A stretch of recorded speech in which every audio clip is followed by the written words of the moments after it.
ई light study platform पर आप सभी का पुनः स्वागत है। आज है 16 अक्टूबर 2020। इस वीडियो में डिस्कशन करेंगे हर रोज की तरह हिमाचल प्रदेश राष्ट्रीय तथा अंतर्राष्ट्रीय एमसीक्यू के बारे में। सबसे पहले शुरुआत करेंगे राष्ट्रीय तथा अंतर्राष्ट्रीय करंट अफेयर्स से। पहला प्रश्न है, मल्टी पैरामीटर प्रणाली से लैस एक mobile water testing laboratory van किस राज्य द्वारा शुरू की गई है? उत्तर प्रदेश, उत्तराखंड, हरियाणा या फिर राजस्थान? इस प्रश्न का सही उत्तर होगा हरियाणा, यानी option number C is the right answer here. आपको बता दें, हमारी टीम के द्वारा पिछले 3 महीने के करंट अफेयर्स की एक सेपरेट में बुक लॉन्च की है, जिसमें आपको मिलेंगे हिमाचल प्रदेश के करंट अफेयर्स, गिरिराज समाचार पत्र का सारांश, राष्ट्रीय तथा अंतर्राष्ट्रीय घटनाओं का सटीक सारांश, कुल मिला के पिछले 3 महीने के 1500 प्लस करंट अफेयर्स इस किताब में संग्रहित किए गए हैं। इस किताब को आप ऑनलाइन हमारी वेबसाइट eelastudyco.in से ऑर्डर करेंगे। इंडियन पोस्टल सर्विसेज के माध्यम से किताब आपके घर पहुंचा दी जाएगी। डिजिटल हाईटेक क्लासरूम वाला देश का पहला राज्य कौन है? केरल, कर्नाटक, आंध्र प्रदेश या फिर महाराष्ट्र? तो इस प्रश्न का सही उत्तर है option number B, Karnataka is the right answer. याद रखिएगा, कर्नाटक के मुख्यमंत्री पिनाराई विजयन और यहाँ की राजधानी है बेंगलुरु। केंद्रीय मंत्रिमंडल ने शिक्षा नीति के तहत किस कार्यक्रम को मंजूरी दे दी है? Let's learn together, learn to build future, let's build a together, teaching learning and results for students. This is a very important. आपको ज्ञात होगा, कुछ दिन पहले केंद्रीय मंत्रिमंडल के द्वारा नई शिक्षा नीति को अप्रूवल दी गई थी और यहाँ पे देखिए जो मुहिम की गई है, teaching learning and results for states. ठीक है जी, तो ये यहाँ पे शुरुआत की गई है, इस कार्यक्रम को मंजूरी दे दी गई है। कौन बनेगा करोड़पति कार्यक्रम किस टीवी चैनल द्वारा प्रसारित किया जाता है? जियो टीवी, सोनी टीवी, आज तक या उपरोक्त में से कोई नहीं। काफ़ी बहुचर्चित कार्यक्रम है कौन बनेगा करोड़पति, इसका संचालन किया जाता है सोनी टीवी पर। ब्रिटेन के प्रिंस विलियम्स और प्रकृतिवादी डेविड एटनबरो ने प्रकृति की रक्षा और पुनः स्थापना को प्रोत्साहित करने के उद्देश्य से किस प्रकार को देने की घोषणा की गई, किस पुरस्कार को देने की घोषणा की गई? तो यहाँ पे प्रकार की जगह पे पुरस्कार कर लीजिएगा। स्काई शूट पुरस्कार या फिर अर्थ शॉट पुरस्कार, यूनिवर्स शूट पुरस्कार प्राइज या फिर नन ऑफ द दीज? तो इस प्रश्न का सही उत्तर होगा अर्थ शूट प्राइज देने की घोषणा की गई है। यहाँ पे option number B is the right answer. किसके द्वारा ये की गई है? ब्रिटेन के प्रिंस है विलियम और प्रकृतिवादी डेविड एटनबरो। आपसे भी पूछा जा सकता है कि डेविड एटनबरो की किस क्षेत्र में ख्याति प्राप्त है, तो आप इसका प्रकृतिवादी उत्तर करेंगे। राहुल श्रीवास्तव को भारत सरकार द्वारा किस देश में राजदूत नियुक्त किया है? चीन, बांग्लादेश, अल्बानिया या फिर नेपाल?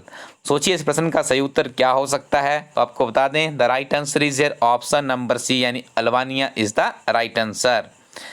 हाल ही में चार्ली मुरे का निधन हो गया, किस खेल गतिविधि से जुड़े हुए थे? धावक, हॉकी, क्रिकेट या उपरोक्त में से कोई नहीं। याद रखिएगा, चार्ली मुरे का जो संबंध था वो किससे था? धावक से था और इनका निधन हो चुका है। अलाइड सर्विसेज में इस तरह के बहुत से प्रश्न पूछे जाते हैं। वित्त मंत्री निर्मला सीतारमन ने देश में मांग को बढ़ावा देने हेतु कितने हजार करोड़ रुपए की योजनाओं की घोषणा की है? 17,000, 72,000 करोड़, 73,000 या फिर 75,000 करोड़? तो the right answer is option number C. याद रखिएगा, 73,000 करोड़ रुपए की घोषणा की गई है, जो हमारी फाइनेंस मिनिस्टर है निर्मला सीतारमन। याद रखिएगा, हिमाचल प्रदेश के अभ्यर्थियों के लिए जो राज्य वित्त मंत्रालय का दायित्व है वो हमीरपुर संसदीय क्षेत्र से चुने गए अनुराग ठाकुर जी को दिया गया है। नेपाल सरकार ने जनरल मनोज मुकुंद नरवणे को किस मानद रैंक से सम्मानित करने की घोषणा की है? General of the Cheen army, general of the Nepal army, general of the Pakistan army या फिर general of the Bangladesh army? तो इस प्रश्न का सही उत्तर होगा general of the Nepal army से सम्मानित किया जाएगा मनोज मुकुंद नरवणे को। This is the right answer is here option number B is the right answer. Next one is अंतर्राष्ट्रीय आपदा न्यूनीकरण दिवस कब मनाया जाता है? 13 अक्टूबर, 14, 15 या फिर 16 अक्टूबर? तो इस प्रश्न का जो सही उत्तर होगा ऑप्शन नंबर ए, 13 अक्टूबर को मनाया जाता है। 13 अक्टूबर आपने याद रखना है।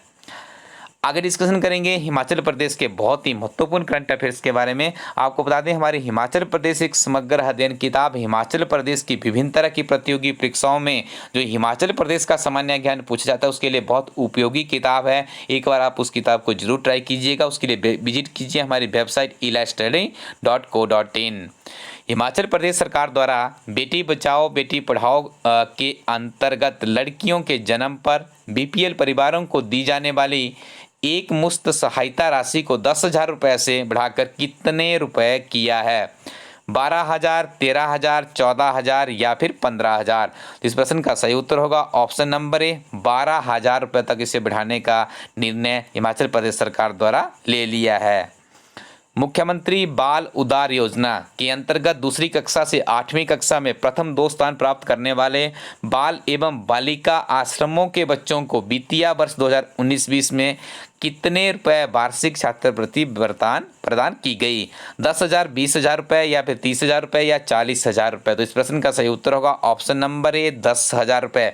इस तरह के प्रश्न यदि हम आपको बता दें हिमाचल प्रदेश में नायब तहसीलदार की परीक्षा होती है, अलाइड सर्विसेज की परीक्षा होती है, उसमें ऐसे प्रश्न पूछे जाते हैं। तो आप इन प्रश्न को आने वाली परीक्षाओं में, क्योंकि काफ़ी लंबे समय से हमारे यहाँ पे नायब तहसीलदार की परीक्षा नहीं हुई है, ऐसा अनुमान है कि कुछ ही दिनों में इसकी एडवर्टीजमेंट आउट होगी। तो इन प्रश्नों को आप उस परीक्षा के लिए इंपॉर्टेंट मान सकते हो।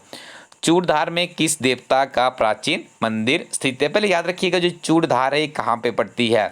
ये देखिए शिमला और सिरमौर के बीच में पड़ती है। आपने याद रखना है, बहुत बार प्रश्न पूछा भी जाता है। ठीक है जी। यदि आपको ऑप्शन में सिरमौर और शिमला में से कोई एक मिले तो आप उसका उत्तर कर सकते हैं। यदि आपको दोनों ऑप्शंस मिले तो आप उस प्रश्न के साथ में भी जा सकते हैं। अब आपको बता दें कि जो चूड़धार है ये किस देवता का प्राचीन मंदिर यहाँ पर स्थित है। तो आपको पहचानना है इन 4 ऑप्शनों में से बाबा बालकनाथ, ज्वालामुखी, श्री नैना देवी या फिर सिरकुल Mahajan Maharaj ji. The right answer is here option number D, सिरकुल महाराज जी। याद रखिएगा जो चूड़धार है वहाँ का जो प्राचीन मंदिर है किस देवता का है? सिरकुल महाराज जी का मंदिर वहाँ पर स्थित है। मशरूम सिटी ऑफ इंडिया के नाम से हिमाचल प्रदेश का कौन सा जिला मशहूर है? कांगड़ा, मंडी, सोलन या फिर सिरमौर। तो बहुत से प्रश्न यहाँ से पूछे जाते हैं। इसका बहुत बार पहले भी ये पूछा जा चुका है। Solan is the right answer. तो स्टूडेंट्स ये वो किताब है जिसकी हम बात कर रहे थे, हिमाचल प्रदेश एक समग्र अध्ययन। इस किताब में 10,000 प्लस का क्वेश्चन बैंक तैयार किया गया है। विभिन्न तरह की प्रतियोगी परीक्षाओं के लिए बहुत महत्वपूर्ण किताब है। आप इस किताब को हमारी वेबसाइट है elaststudy.co.in से सीधे प्राप्त कर सकते हैं। पिछले 9 महीने के करंट अफेयर्स भी आपको हमारी वेबसाइट पर मिल जाएंगे। क्लर्क परीक्षा की बहुत ही बेहतरीन किताब है और कुछ ही दिनों में GIT की पुस्तिका भी हमारी टीम के द्वारा लॉन्च की जा रही है। कोशिश है कि 7,000 से लेकर 10,000 तक का एक ऐसा क्वेश्चन बैंक तैयार किया जाए जो GIT की परीक्षा के लिए काफ़ी सहायक सिद्ध होगा। कुछ ही दिनों में किताब आपके हाथ में होगी। हमारी इन किताबों के लिए आप विभिन्न तरह के आपके जो नज़दीकी डीलर्स हैं उनके माध्यम से भी इन किताबों को ले सकते हैं। यहाँ पे आप डीलर्स की लिस्ट देख सकते हो। यदि आपके नज़दीक में कोई डीलर्स है तो आप उसे भी कह सकते हैं कि आप इलास्ट स्टडी प्लेटफॉर्म की बुक्स यहाँ पे रखिएगा। Thank you very much. Keep watching Elast Study YouTube channel.